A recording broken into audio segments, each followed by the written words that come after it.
It is my absolute pleasure and joy to be able to have students' work showcased in this teaching and learning building. It's our first year in the teaching and learning building, and it's quite a nice space to be able to show students films.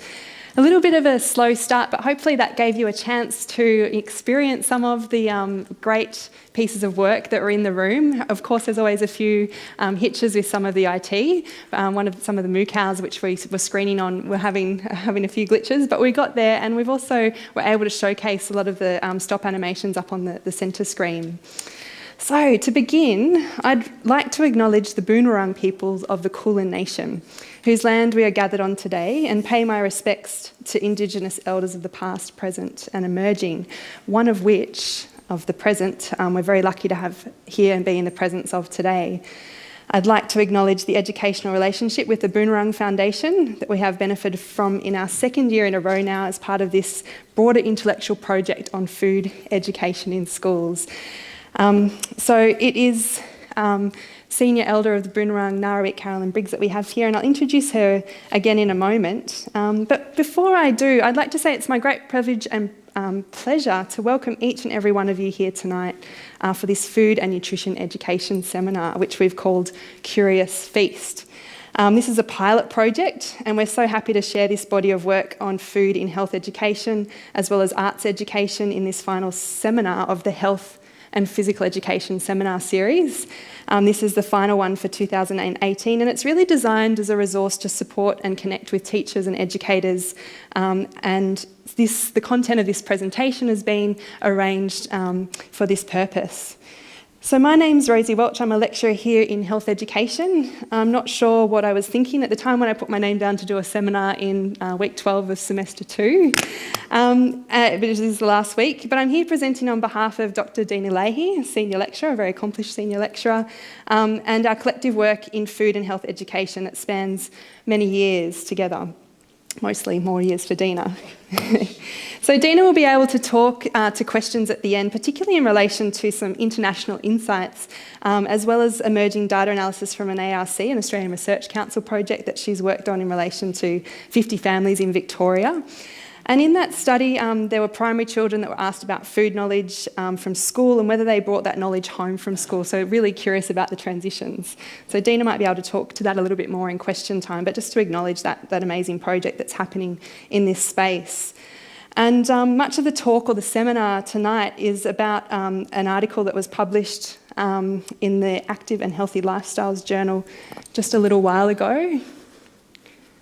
If I can get the clicker to work, I think I have to turn it on. There we go. Oh, this is some of the broader project that we've had the last year. There you are, Norwich. Some of our students, actually, Ali's here tonight, and Rachel Crellin's also here tonight, so hello. So this is the paper that we'll be talking to mostly in some of our examples for teachers in terms of enacting the new curriculum context. And so a little disclaimer, if you're feeling hungry during this presentation, because we are talking about food and nutrition, hopefully you're already quite well fed, but unfortunately there's some restrictions on bringing food into the room. And at this moment I'll take the chance to say hello to our online streamers and those people watching afterwards. You're free to multitask at your own will with food if you like. I was at a food agroecological conference in Wisconsin-Madison in June earlier this year, and we were eating a meal made with 100-year-old revived seeds, and the story of the seeds was being narrated to us as we were eating the meal. It was quite incredible. And tonight I thought that it would be nice to have something like that, eating some native Australian foods as we heard the story of it. But I hope some of you had a chance to try that before you came in. And I'd now like to give the microphone over to Senior Boonwurrung Elder Narawit Carolyn Briggs for the Welcome to Country, and then she'll be joined by Dr. Jen Ray to share a story about the beautiful food I hope you had a chance to try. God, you're lucky. I'm looking at this space. It's amazing. I said I was in Iran at one stage when I went with UNESCO to look at how knowledge is transmitted to their youth, particularly with dyes that were made to their Persian rugs and the plants that they use. Oh, God, it was the most primitive university I've ever seen in my life. But there were still using a lot of the skills of the past and their generations of knowledge of ancestors. And this is basically what we're talking about today. Food. And how you can work from that premise and bring your stories.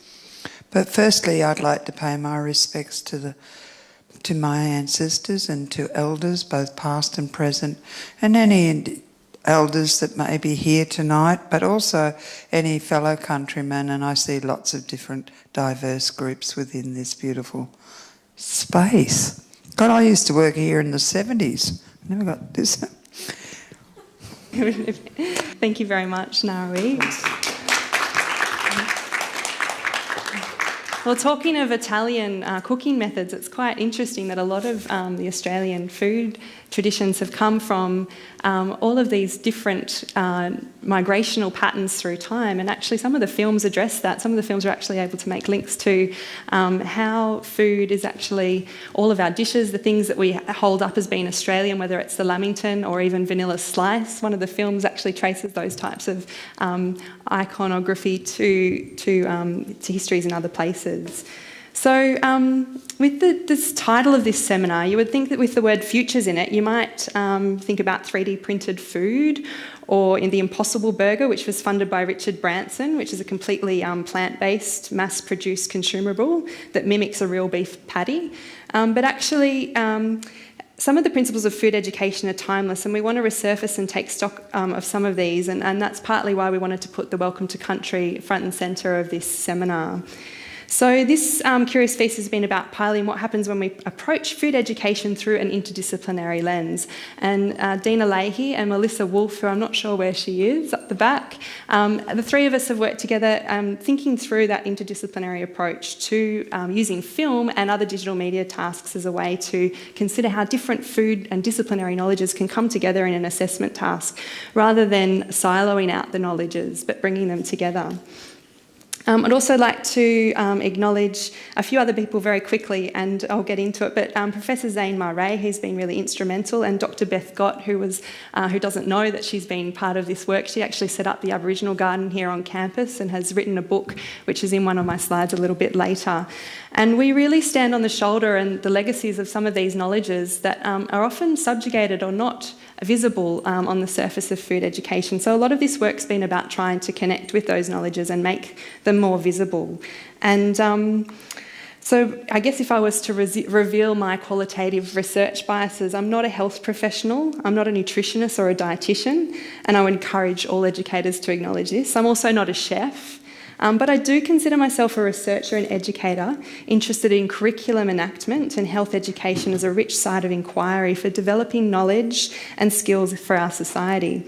So I examine this considering the micro and the macro politics from a sociological perspective.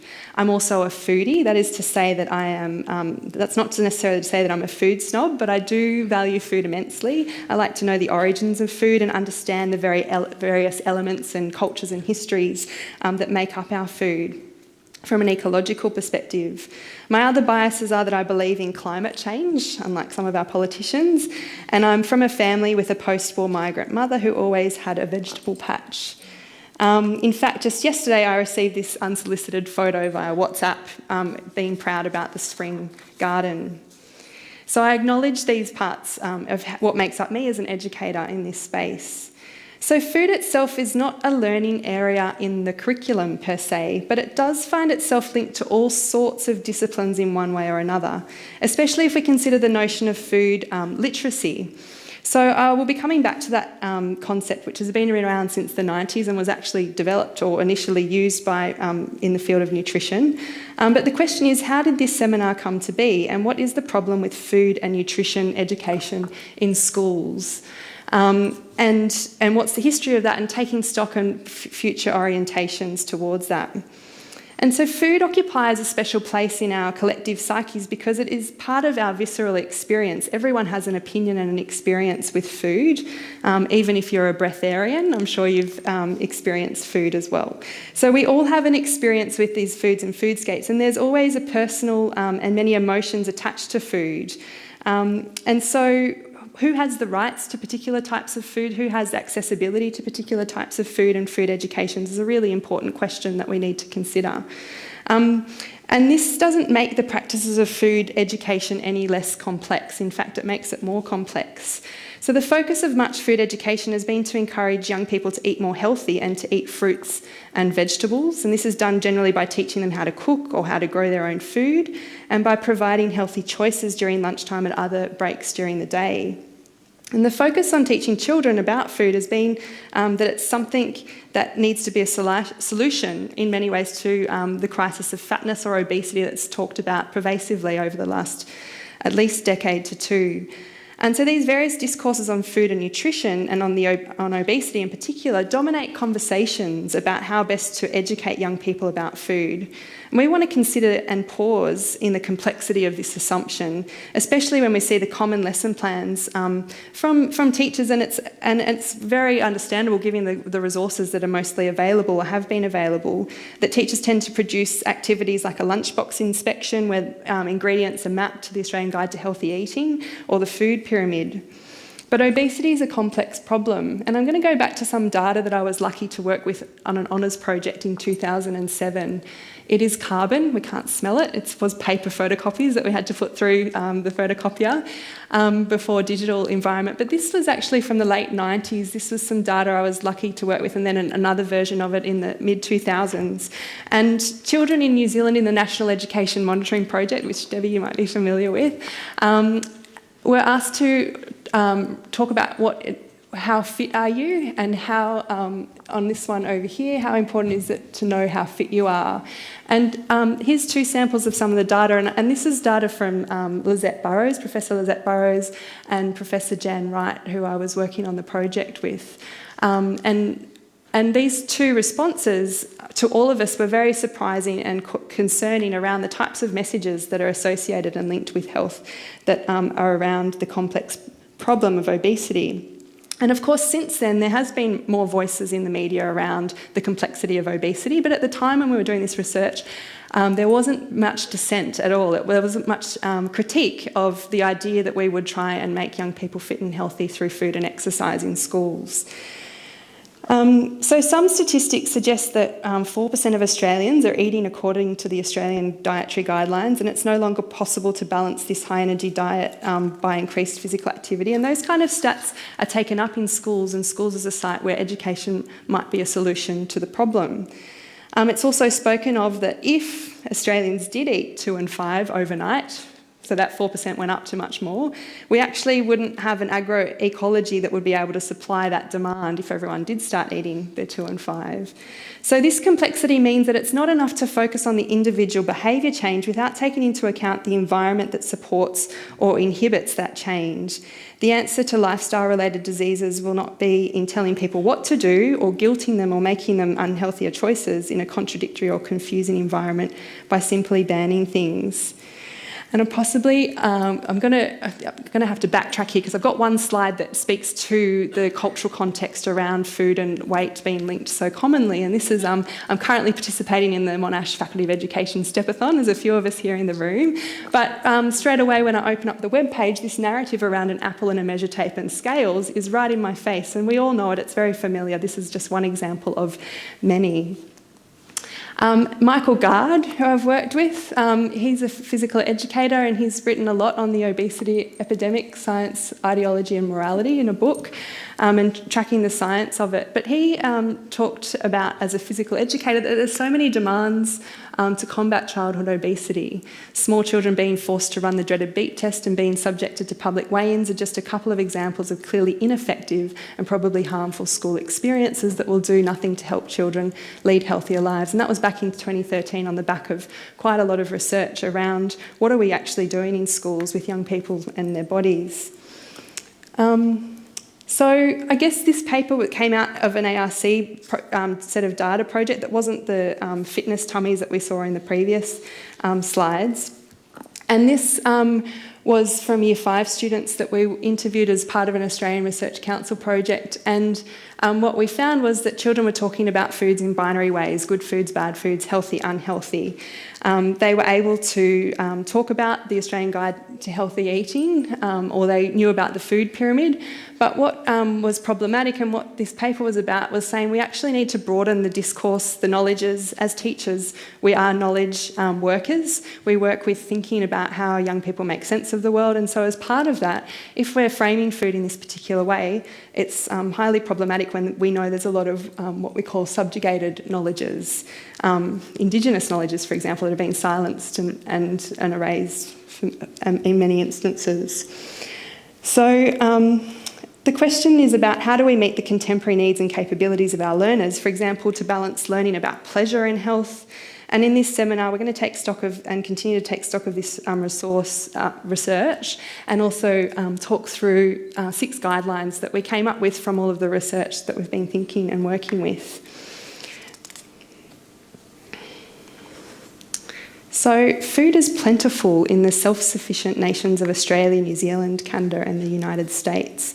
However, geographical challenges, increasing divisions of wealth, as well as personal factors reveal substantial inequalities and nuanced cultural complexities in people's access to food and quality food. Not everyone is on a level playing field, and thus expectations that we might have related to availability, particularly personal choice and preferences, require pause for thought. And within the health and PE learning area, nutrition education has long been enacted from the premise that we need to convince young people to make healthier choices. However, this starting point assumes that students are not going to eat the right foods by way of temptation, or that they have quality options at arm's reach. It also immediately sets up the view that foods are either inherently good or bad, healthy or unhealthy, and the responsibility is then placed onto the individual student for their consumption and the associated risks, making the myriad of other variables that contribute to food production, consumption and health status more invisible. So one thing is that if we sort of back this up scientifically enough, or through factual accounts from, for example, the Australian Guide to Healthy Eating or the food pyramid, then students might just be more likely, we'll just keep trying, and they'll be more likely to make the right decisions. For instance, the choice not to go to McDonald's when all their friends are going after school, or the willpower to buy an apple rather than a chocolate bar or a bag of chips from the service station at the corner store. These are the kinds of narratives around food. And alternatively, there's also the likelihood that so many young people are experimenting with different diets, such as protein-rich, veganism, fasting, or paleo. But as Jo Lindsay says, who works here in sociology and Dean has collaborated with quite a bit on the ARC, she talks about how non-compliance with healthy living guidelines is widespread and also socially patterned. This food consumption in everyday life is related to a complex set of factors and is more likely to be related to cultural practices, availability, social inequalities and socio-political factors, despite how well aware they might be of the guidelines or healthier choices. When I did a Google search for school food, it's interesting that the top questions that are also asked is school food unhealthy? Do schools have to feed you? And there's an Americanisation there with cafeteria food, even though it was on an Australian search setting. So the imperative to educate for healthy choices rather than about food and nutrition has long been part and parcel of health education's collective approach to food. And this is really unsurprising, given the vast majority of educational resources and textbooks and government websites that render food in relation to good or poor choices, as well as the popular health and fitness discourses of good and bad foods. So the narrative is consistent throughout these texts, whether published by government or various public privatised organisations. It is to minimise fast foods high in fat and sugar and increase a balance of physical activity in relation to consumption. So this energy in, energy out narrative has been through health and physical education for a long time.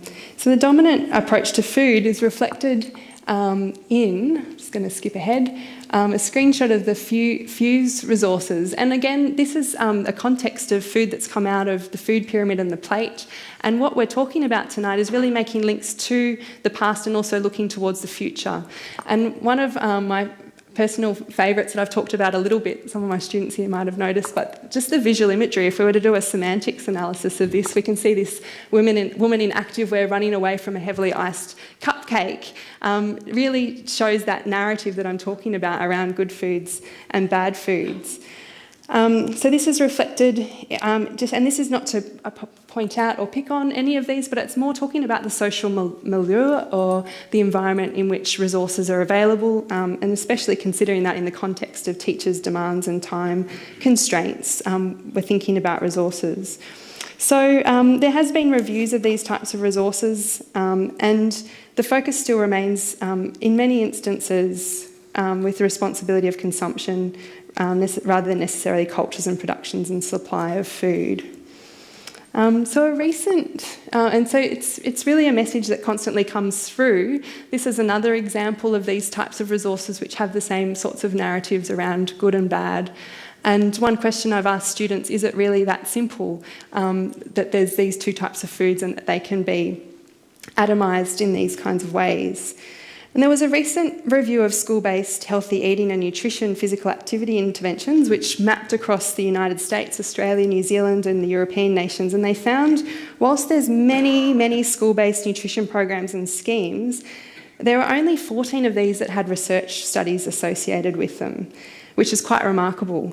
And one conclusion is that governments and the many resources that are associated to educate for healthy eating based on the pyramid or the plate, there's very limited evidence or research base to demonstrate that they will change children's food practices of their health or their health status. So the evidence from these few studies have shown that have shown success, a few of those 18, they show that schools, if they are to influence food behaviour, there needs to be a set of highly orchestrated and ongoing efforts with events and parents and canteens and school leadership and community and resourcing and cross-curricular learning. Whew, I'm out of breath. Such conditions are really difficult, if not impossible, to reproduce in the everyday context of schooling. All of the educators here will resonate with the complexity of the schooling landscape. So to actually achieve behaviour change is incredibly complex and it's very under-researched. So another study reviewed that primary school nutrition teaching resources found 32 different materials designed to improve healthy eating. That was by Louisa Peralta, Dudley and Cotton in 2016. And while the authors advocate in their findings that nutrition resources are best off when they're linked to cross-curricular and experiential approaches to nutritional education, the pedagogy and knowledge within the resources is still within the realm of behaviour change and thus morally imbued with approaches around nutritional choices as the learning focus. So activities that focus on self-lunchbox star ratings or comparisons to the Australian Guide to Healthy Eating, reciting the Go for 2 and 5 campaign or the newly Try for 5, or sorting everyday, sometimes and occasional foods, also green, amber and red foods, fuel the morality of the individual and their own choices at the centre of the learning.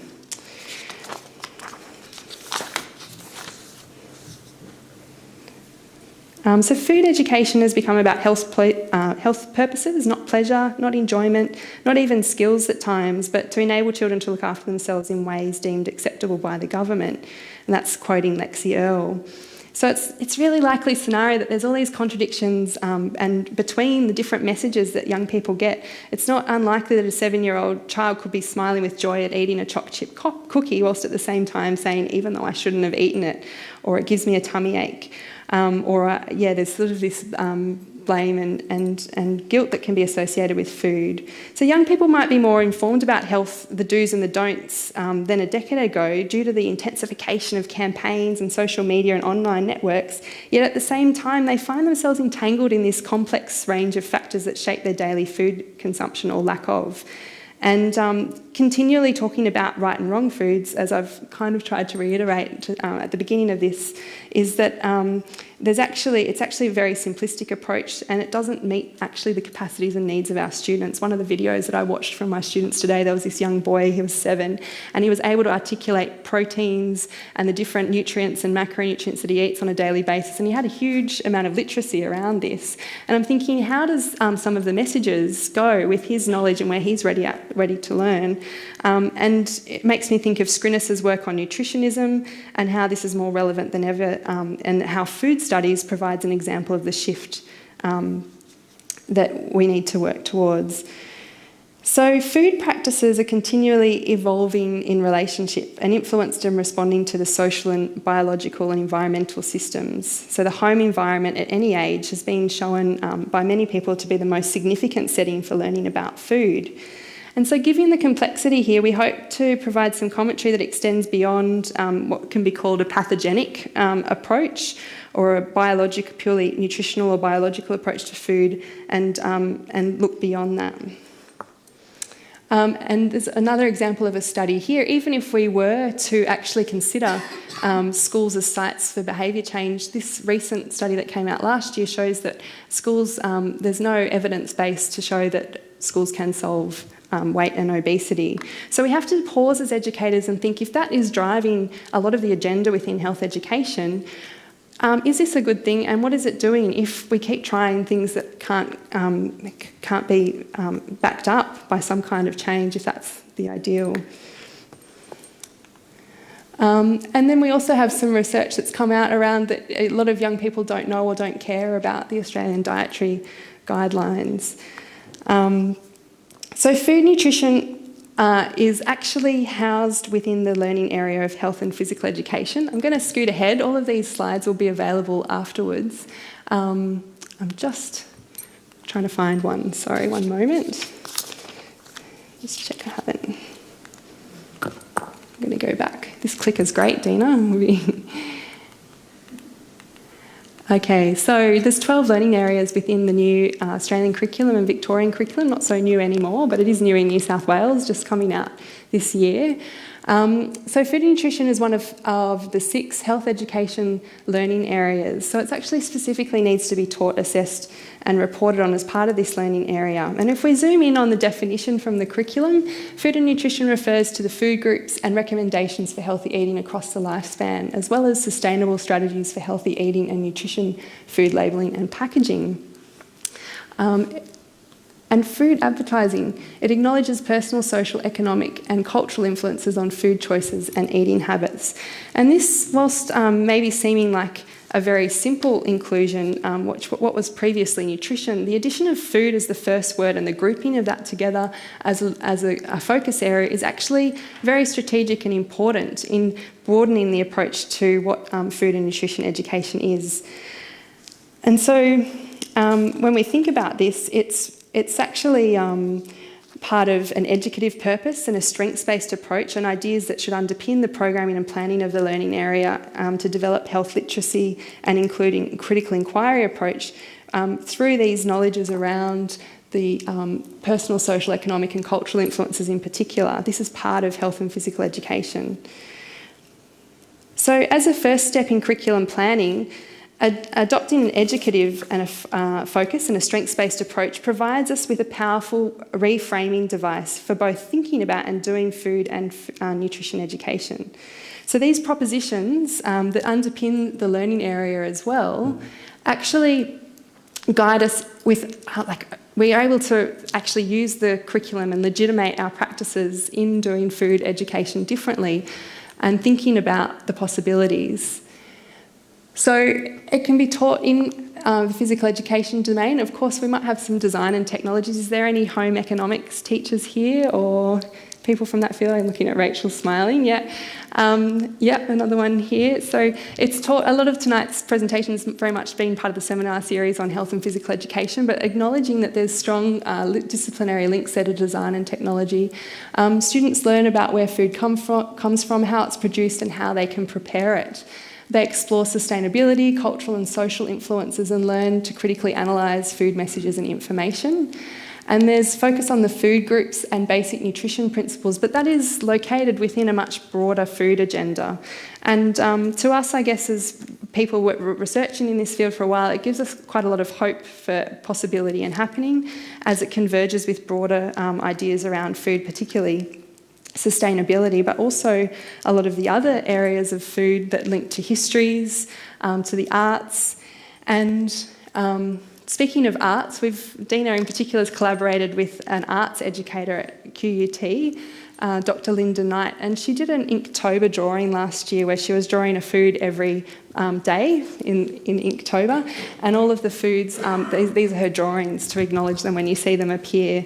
They're quite beautiful. She's doing one at the moment on convenience foods to have another type of food in the mix. So the first guideline, as I've already started to talk to, is about the health and physical education propositions, or key ideas as they're called in the Australian curriculum. Also thinking about the capabilities and cross-curriculum priority areas. So here's a bit of a map of what food literacy, if we were to use that term and think about food literacy more broadly, it can link to those propositions. I've got educative strengths-based critical inquiry and health literacy there. Some of you may be familiar with them in varying ways, but I haven't included value in movement, but I'm looking at Christina Van Oostrom, who has done a movement activity where she's got students out on a court and simulated a supermarket and got them to go and get different ingredients from the areas of the supermarket. So we could possibly add that one up there too. But I've included these at the moment because food and nutrition does very much sit under the health strand of the curriculum. And we also have these cross-curricular capabilities, so Aboriginal and Torres Strait Islander histories and cultures, which already we've started to just get a hint at some of the rich links that can be made there with foods, Asia and Australia's engagement with Asia and sustainability, and really this can give us a whole lot of leverage to rethink food education in schools beyond the binaries of good and bad foods. And I also think of this cross-disciplinary approach, which we've really tried to work with here in this Curious Feast exhibition as an assessment exhibition. And drawing on a book here, Given Health is described by ACARA, the Australian Curriculum Assessment and Reporting Authority, and ACHPA, the Australian Council for Health and Physical Education and Recreation, as being informed by a range of research areas. So that actually in the documents leading up to the curriculum, they said that health education is informed by epidemiology, health promotion, sociology of health, medicine, psychology of health, population health and nutrition. And the planning and teaching of food and nutrition needs to draw on these different disciplinary knowledges. So this is affirmed with contemporary literature. So for instance, this quote here, which you might have read, that we can draw on fields as diverse as architecture, religious studies, history, biomedical science, cultural studies, geography, architecture, and art, to think about how we teach about food and nutrition education. In fact, health education and food is one of the most interdisciplinary topics, I think, in the school curriculum. And so it's really exciting to see how some people are already starting to make headways with some of the possible links. So once the framing of the propositions have been applied, critical inquiry and health literacy should come into focus. And critical inquiry encourages us as educators to include questions that engage us in the study of food more broadly. So here's an example perhaps of some folks that have done some mapping of different food outlets and mapping that in terms of the availability. So Harris Farm, for those that aren't familiar, is a food market that has a lot of local produce, also imported produce, particularly from Italy or continental Europe. So you're kind of thinking about who has accessibility and what are the food cultures that people are likely to practice in different areas, how that shapes perhaps choice. So what contributes to food is a really big part of the guidelines and thinking with the educative approach. And I wanted to zoom in on and out of some of these propositions. Of course, you can go and read them. I'm sure there's people here that are already familiar with them. But thinking about particularly critical inquiry, I'd like to draw on this particular definition because there's a few different definitions. Some ways critical inquiry is framed as a means to make young people evaluate from a range of options, only to then make the good choice. And that's one way of thinking about critical inquiry, but we're also prompted from a socio-critical approach or a socio-cultural approach, which has a long lineage of scholarship history, that if we take that approach, it's individualised if we're thinking about an outcome of a healthy choice. Rather, we need to think of critical to ask questions of power inequalities or the social and cultural factors that influence health, and to discuss health knowledge as contested or contingent to, for example, gender, class, and geographical location and a multiplicity of other factors. I'm not used to presenting in this room. I'm kind of looking up and around, so thanks for bearing with me. But an example of that, for example, if we were to look at gender and food, I don't know if anyone's seen these billboards. I was driving through Melbourne recently, and I started to think, wow, I can't believe in 2018 this is on a billboard. But it is, and it starts to make me think around how, this is one very obvious example of how food is gendered. Why is it that men need a bigger portion size than women? What's the history of that?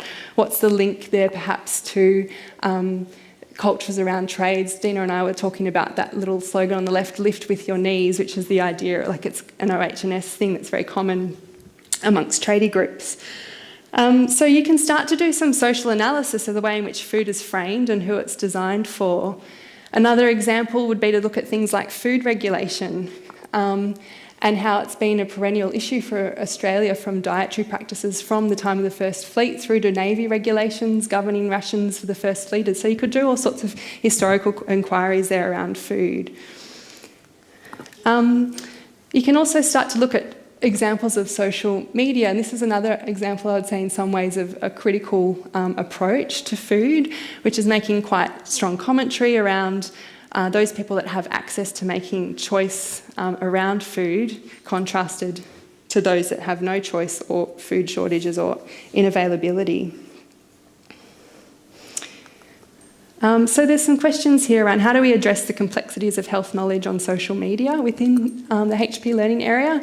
Do the propositions or the educative approaches of a critical inquiry, do they actually offer us some kind of launchpad through which to think about food differently? And we need to know more about social media and how it's been brought into the classroom. How are things like influencers and hashtags perhaps shaping food cultures and knowledges?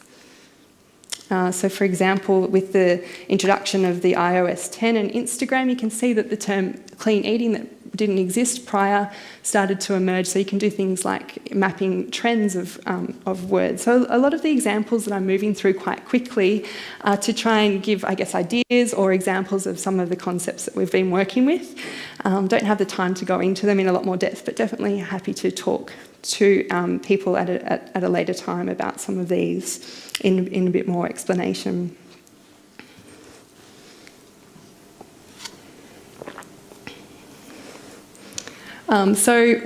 We've been working with the idea of semiotics of food as well, and I'd like to acknowledge Natalie Hendry at Deakin Uni. We've been looking at how hashtags work to shape food knowledges, and there's one film that was really great by some of the students around hashtags as well, how these kind of emergences actually shape food cultures, and then how that's linked to the aesthetics or the visual of the food, maybe not, and silencing other knowledges around food, like where it's perhaps come from, how it was prepared, how it was cooked. There's also, of course, opportunities for hacking or being creative or critical. So this one here around clean eating, these types of memes and messages that we can see in the exhibition as well are coming through in ways to think about food. And I really like a lot of B. Wilson's commentary in The Guardian and other places. She talks about food in ways that are helpful to think about, particularly around how food is very classed and who has access to food and experiences of food. You can do things like map the types of word associations that work with hashtags as part of a critical inquiry. And Deborah Lupton's work's been very useful in this space. And a quote from her that she talks about digital media such as selfies, GIFs, memes and amateur videos are often represented as trivial and entertaining, but it's important to take these artefacts seriously when considering body food politics. And as she's shown, while this content may appear at first glance to consist largely of anodyne and fun exchanges of information or acts of self-representation and social identities, like geotagging if you're at a particular place, I found that it's often underpinned by a darker and confronting affective currents that reveal broader preoccupations, hostilities and ambivalences around certain kinds of foods and social groups. And her work's been really influential in thinking about this space as well. And Karen Cerner, who also has written about the online context, she talks about how a great deal of information is being shared, created or reshaped in a short amount of time. And knowledge under this condition takes on a new amorphous shape where it is collaboratively and instantaneously produced, distributed, accessed and remodelled. So I guess in this type of knowledge landscape, which has been theorised and talked about in many different ways, we're considering this in the context of the complexity of food education and thinking about food education futures. Okay, so I'm going to skip ahead. There's a few other examples here. Things like food art or food waste has been a huge topic. And food films, of course, is what we've had as an assessment task here. We've been thinking about food. The second guideline is nutrition as one component within a broader food studies and literacy agenda. And the point I'd like to make here is that the food pyramid plate, when we look at it, hasn't actually changed very much through time. There's still the same messages around carbohydrates, fats and proteins. There's still warnings around decreasing alcohol or the consumption of salt. And so whilst these guidelines may have had different graphic representations, and I am cautious, like I said, I'm not a nutritionist and I know a lot of work and research goes into these, it's also important to consider what role they play in shaping particular knowledges about food. And one of the films in the exhibition actually looks at the Australian Guide to Healthy Eating and asks different people from various different family and cultural backgrounds what they think of it and do they see themselves in it, and there's a lot of challenges there. Similar to the Australian Guide to Healthy Eating, there's also the pyramid, which has been used interchangeably. This is the current Nutrition Australian version of the pyramid, and the Try for 5, which is the new campaign. I'm going to have to scoot through fairly quickly, sorry, we're a little bit short on time, but starting hopefully to get a sense of some of the ways in which we're framing food linked to the literature. I asked a few young people if they could recognise all of these brands. Most of them could. A few of the young folks were not familiar with the Good Food Guide. There's probably a good reason for that. And I've got Bunnings in there as well for the sausage sizzle, for my housemate that likes the Bunnings sausage sizzle. But they could recognise and identify all of these foods or brands. But when I asked them to identify these particular plants or foods, none of them could. And so I guess there's a very simple, quick point there around what food knowledge work we're doing as teachers, what resources do we bring into our classrooms and share, and what opportunities do we have with that. So the guideline number 3, making links to agriculture, bush tucker, growing, harvesting and cooking experiments, which is the very reason why we really wanted to have some of Jen's food part of Fair Share Fair here to start off, and also linking in there. So on campus here, we've done some walks where you can learn about, this is the midgeonberry that was in season last year. It sort of tastes like a blueberry and ginger, kidney weed, and some, there's a type of peppermint there as well. And we made links with a horticulturist on campus. And thinking about some of the resources that we can look to and draw on, and I'll mention Beth Gott's Koori Plants, Koori People is a really important resource that's mapped food here. So we've got these Indigenous knowledges, and actually in the VCE Food Studies Area of Study 2, again there's been a lot of attempts to include Indigenous food knowledge ways and food estates. And so this has sparked a lot of the work in trying to think about how do we resource this and teach this meaningfully, who shares the knowledge, where have they got that knowledge from, and how do we do this in a way that's culturally appropriate and well thought through.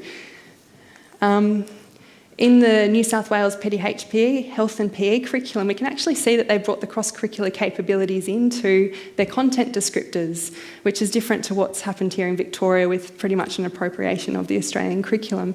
They've actually mapped out bush tucker as part of the learning outcomes for food and nutrition in the curriculum, and this was a real surprise to me to see that mapped and something to think about more. But when we enter in these spaces of making Indigenous links, we need to engage beyond the intellectual, which is how we're so often framed to think. And we need to be unsettled, and we need to listen a lot. And so there's a lot of things we can draw on to help us understand that, but we really need to acknowledge Indigenous positions and positioning and where that knowledge comes from, and also participate in critical self-reflection. And Zane Ma Ray's been really influential, and I really love this quote from her in her book Frontiers of Taste. She talks about Indigenous people together with non-Indigenous political activists, social change agents and social scientists have debated and theorised colonisation and its negative impacts on Indigenous people, but fewer have analysed the emergence of these societies into global post-modernity. So it's really about creating connections and pathways and how we have those knowledge collaborations in education. I think education is a really important space for that. Guideline 4 is to make community and place-based links to culture and history, museums and online media. So we've worked with the botanical gardens, for example, grinding up lemon myrtle, wattle seed, and making, I guess, sensorial here aspects to food and experiencing food. There's a whole conversation at the moment around the future of food and carbon emissions. Paul Hawkins' drawdown project's been cited a lot to talk about the top things that can be done across the scientists to reduce climate change, and in the top 5, 2 of those are food related in terms of plant-based diets and food waste. So there's a lot of pause for thought and reconsidering what it is when we're talking about food and what is health education around food. So there's things like eating insects, avoiding meat and dairy. Foodprint Melbourne's a great resource for thinking through the urban food bowl in Melbourne, really nice links to humanities, but also health education. And we're starting to see these types of events pop up, like Melbourne Knowledge Week doing sustainable sustenance and native foods. But again, coming back to where's the knowledge coming from? How is the knowledge represented as part of these resources? And so I'm drawing on Lexie Elle, who's written about school food quite a bit. She talks about how there's a universal assumption that foodiness is something that we should all embrace, and that there's a manner in which foodiness has come to be positioned in opposition to industrial food. And this has narrowed alternative foodways and shaped by possibilities for food education. But we need to constantly consider how class, race and culture are hidden in this particular discourse around who has particular types of culinary experiences, what schools might have really nice hospitality rooms and accessibility to expensive ingredients, for example. All right, we're going to have to wrap it up. Guideline 5, I'm going to scoot through these. Who makes and sells the resources and knowledge? It might be a surprise or not to you that companies like Nestle, who happens to be one of the biggest owners of food corporation, actually makes and sells resources for schools which are based around the healthy guidelines. A lot of these are around individual choice and behaviour change in terms of market forces. That's interesting to think about. So we need to be cautious about what sorts of knowledges we bring into the classroom. There are some other resources in this space, like Andrea Curtis, who's a mother, and she ended up writing a book to think around some critical inquiry principles around food marketing. Dig the Beat have a great Instagram account, and they actually have some really place-based food education programs that are happening at some schools in the Illawarra area in New South Wales. Phenomenon, I believe there's a few here tonight from this resource. They've mapped some of the different learning areas to food. So we're starting to see a broadening of resources, but still thinking about how do we support teachers. And guideline number 6, minimising body shaming and links between weight and food. And this very quickly summarises that. Sandro De Mayo, and it's not just his work, it's many people's work, but he makes the point in a class of 30 students, if one fails, you might blame the child. If 20 fail, you must blame the teacher. With almost 2 in 3 of us overweight, why do we still shame the individual? So there's a point there around how we think about what the purposes of health education are. Also, Jamie Oliver's been called out as a chef turned nutritionist, and how some of his campaigns are really individualising. So reinscribing meanings of fatness is an immensely difficult task. And I think the point here is that there's these contradictory narratives within schools, and we need to think about, and in society, of course, we need to think about how we navigate those with students. So at the same time, they might be doing a body image activity, at the same time getting messages around food making them fat, and we need to rethink that.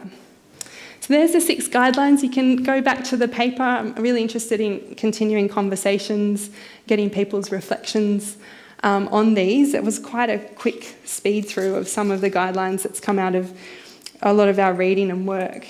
And so the question is it really this simple? And a lot of our students from their reflective diaries have told us that they've broadened their approach as educators to food, that they think about historical and political and social perspectives now, and that they think about beyond nutrition. So I'd like to finish with some of the memes that were created in one of Dina's units that also point towards the fact that the food choices are not that simple. So thanks very much everyone for being here tonight, and we'll continue the conversation.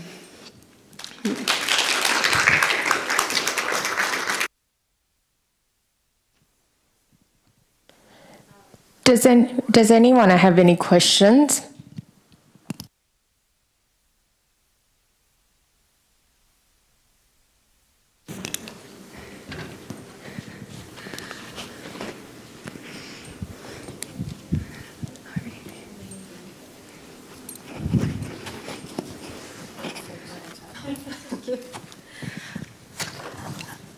Thanks, Dr. Rosie. I actually came to this seminar with a question that I encountered when I was doing my work at school. There was a situation that the parents didn't really want the children to have the food at school.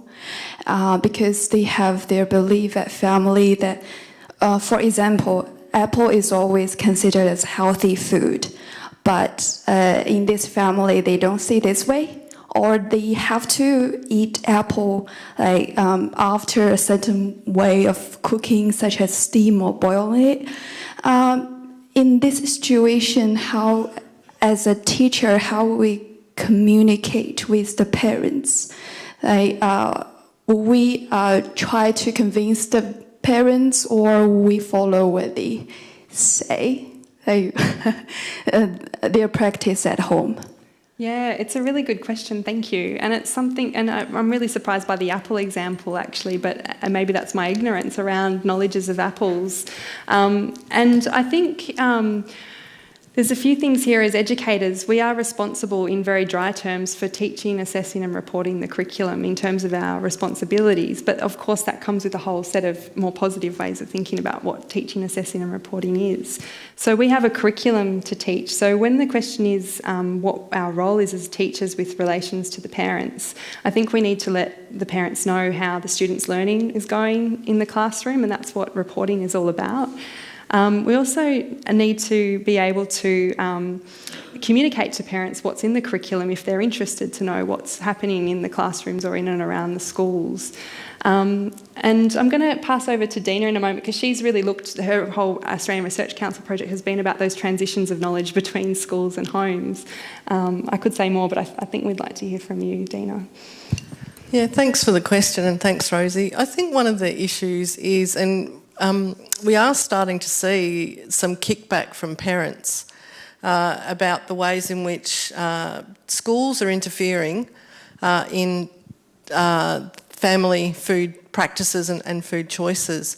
And so it's really complex, and we've seen some reports coming back through the media where parents aren't very happy with teachers inspecting their child's lunch boxes, and certainly in our research we've seen some participants talking about their reaction to nude food and the requirements of nude food and how it encroaches on particular food choices, in particular where children actually have certain illnesses or ailments where they have to eat in particular ways. And so teachers haven't always, although I will say with the best intentions, like teachers in my book always have the best intentions, but I think there needs to be some rethinking around how we as teachers communicate with parents around family food practices and personal food practices, because it can get quite complex. There's no easy answer there, I think. Yeah.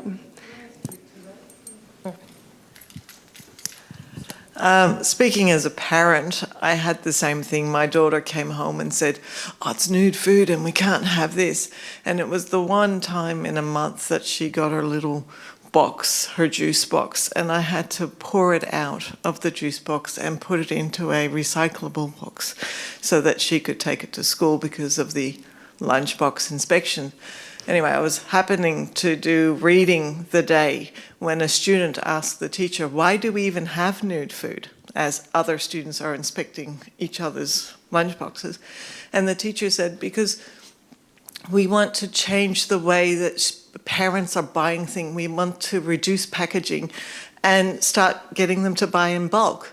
Now, to me, it was like, well, why is that something that you need to educate my, I think she was 5-year-old, about how I should be purchasing things, which now I am still purchasing, but I am pouring into other little, so. Which is a contradiction. It's like the irony of the sustainability arm of Nude Foods is that it's not packaging. You end up throwing the packaging out, or it's she didn't change. We didn't change the habits because it was the one time she got juice and it just happened to be in a box. Yeah, and those kinds of stories are echoed through our ARC data, the Child Health Advocacy Project, where parents and children really wonder what the Nude Food Initiative is really about. It's something that happens in really ad hoc ways. So in some schools it's once a week, in some schools it's once a month, it's once a year, it's enacted in all sorts of different ways. But really not very much understanding about what it's trying to achieve, so really mixed messages about what nude food is and issues around the various Tupperware containers, scattered across the playgrounds and how green is that anyway. So there are lots of issues around what it is to enact these imperatives within schools and the effects that it's having on families and in particular mothers and mothers' work that goes on around preparation of school food. We could keep talking about that intersection all night, but I think there's another question. Yes. First of all, thank you for your guidelines. They're fantastic, and it's really encouraging to see that the next generation of educators in this space are being educated in such a fresh way on this topic. And when I say fresh, particularly that idea of removing the good and bad labelling, there's a lot of research coming out around the language and particularly the concept of healthy eating actually being counterproductive. How do we educate people across multiple disciplines and industries? So, for example, I can see, Rosie, you're giving a smile over to Dina because this is obviously a sore point for you as well. How do we encourage the change and the move away from the concept of healthy eating? Yeah, it's a really good question, something we've been pondering and working on for quite a lot of time. Again, I don't think there's any easy answer to that, but I think it warrants a good conversation in the educational space. Like when I did my undergrad teaching, we were taught that schools are microcosms of society. That sort of slogan was used in thinking around how the conversation in schools and what schools can do to enact change. And I think this is really, schools are part of the way in which knowledge and succession occurs. And you pointed to some excitement around teachers that we're working with at the moment and how the ways in which we're framing food might be different to how it's been done in the past. And that gives us some hope around happening. And I think we don't have, one answer is as well that we don't have evidence to say how to do that necessarily. We're working in cultural spaces and social spaces which have all sorts of different influences, some of which can pop up overnight, or as we've seen Indigenous foods in the last few years, all of a sudden that's on the radar of a lot of inner city hipsters, putting some lemon myrtle in their weekend cocktails. How does that happen? So green ants too, yeah. So I think to answer your question, I'm not sure where the change or shift will come from, but I think there is a lot of happening at the moment. I think we've been mapping media and seeing the shift and of different discourses beyond healthy obesity kind of conglomerate that's been so strong. And when I use the term discourse, revealing that I guess my research and training has been within looking at knowledge and power relations. And so when we map words like healthy and unhealthy, we think of them as words that are embedded within taken for granted assumptions around what health is. And we've mapped that that's been very much linked to biomedical knowledges and nutritional knowledges. And I suppose that's why we're definitely not against nutritionists at all. I think we're working with them, and so many people in the space of nutrition and dietetics are actually also saying the same things that we're saying as well. And I think in different ways. So I guess I'm being cautious of how that's framed up. But to wrap up, Dina and I work in the space of education, and we're really keen in thinking about schools and education, speaking back to some of the imperatives that are placed on schools from sites outside of the educational space. And I think there's more work to be done there at that interface, yeah. And can I just add, I guess what we did today and throughout the semester, working across discipline areas and so methods. And so traditionally, you know, we had visual arts, we've got media, we had STEM here, we had an interdisciplinary unit on food health and wellbeing as ways to explore food across the curriculum and what it is to bring a different disciplinary approach to the study of food. And I think the concept food studies is really generative, because I do think it moves us out of that sort of medicalised sort of biomedicine notion of nutrition, and not that nutrition is only that, but it tends to dominate the ways in which food is taught. But if we talk about food studies, and if we're genuinely interested in studying food and really engage with education in its broadest sense, I think what follows from that shift in thinking might take us to some of those places in thinking about food from a historical perspective, from, you know, an economics or a politics or a science or a maths or and so on and so forth. And it's a start of the conversation that we're hoping to fuel and to continue to explore. And I guess, and just to add on to that too, we really work with the idea of environments and context like we do, and these ideas aren't ours, they're not new. People have been, I'm looking at people in this room that have done various different configurations of this, but really shifting away from the individual and choice, and like terms like an ecological model gets used, or different ways of trying to move beyond individual choice and responsibilisation of choice. We've tried different ways, yeah. So environments are really important. And I think, I was reflecting with my students at the end of the unit today. Where's Beth? I think Beth was here still, maybe. She might have gone home. She might have had to go to work. But yeah, talking with her and asking the students what they've learnt from the semester, they all were saying, you know, when someone calls out healthy or unhealthy in schools, or blames a parent, or wants to make a comment about an apple, all of us, they were saying, you know, we actually now have these other ideas that we can draw upon, and we have a much richer understanding of how to think about health and food, and that's really encouraging. I think we're going to have to finish up. Chantel's coming down. Is there any more questions? We did have someone online that just asked about if there's no proof about what we're doing to reduce obesity in schools, should schools just opt out? And that came from Lara online. We've got quite a few live online streamers at the moment. Rosie? Thank you, Lara, for that question. I'm looking at Dina for... Great question, and it's something that I think is being talked about in different circles. In some ways, I don't think it's realistic to think that schools will opt out. And, you know, if we look at kind of contemporary policy documents and even recently, you know, that Victoria was shown to have the highest childhood obesity rate in Australia, and that there are calls, constant calls for us to do more and for schools to do more. So even though we might need to think about what it is that schools do, we're not going to, I think, curtail the push for schools to respond to this particular crisis, despite the evidence that it is really difficult to actually get the kind of traction that's imagined by policy writers and governments and other people who are deeply invested in this project.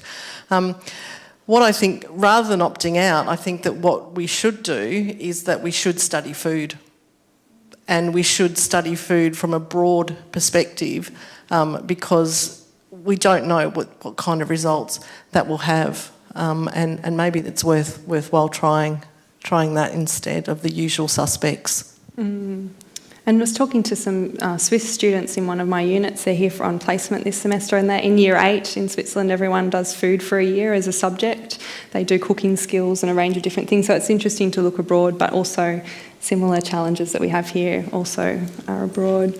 But it's a great question. Yeah, I guess we'd like to say maybe opt out, but the reality is, as Dina said with the policy, that it's not going away. So it's thinking about how we reframe and be careful about the language we use. And to draw on Doone MacDonald, who's a lot of the way in which we frame tonight around health and physical education, because this is the seminar series, she talks about teachers as knowledge brokers. We're actually not like the sage at the front of the class classroom, perhaps in previous imaginations about teachers, but actually working behind the scenes, creating learning environments. And the propositions give us a lot of hope around critical inquiry, links to Indigenous knowledges through the capabilities. They give us a whole range of tools which we can fall back on as teachers to actually legitimate food studies within health education. Yeah, and I think on that note, we should thank Rosie for her presentation. Thank you. And to those, and for you for coming, and for people who've tuned in online. And now it's time for dinner, surely.